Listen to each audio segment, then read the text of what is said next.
ഭരതൻ രണ്ടാം രാജാവായിരിക്കെ ലക്ഷ്മണൻ മൂന്നാം രാജാവായിരിക്കെ ശത്രുഘ്നൻ നാലാം രാജാവായിരിക്കെ മാതാക്കളെല്ലാം രാജമാതാക്കളായിരിക്കെ இந்த சுபமுகூர்த்தத்தில் உனக்கு நான் கீழட தாரணையை செய்தேன்.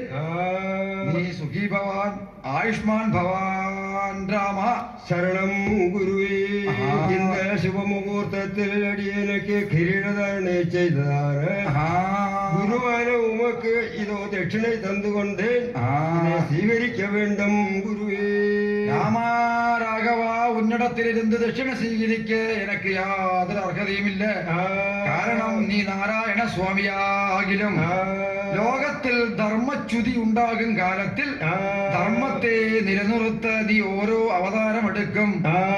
ധർമ്മ സംസ്ഥാപനാർത്ഥായ സംഭവാമി യുഗേ യുഗേ എന്താകിലും ക്രിയാവസാനം ദക്ഷിണ എന്റെ ചടങ്ങെപ്പടി ഞാൻ ദക്ഷിണ സ്വീകരിച്ചു കൊണ്ടേൻ രാമാ.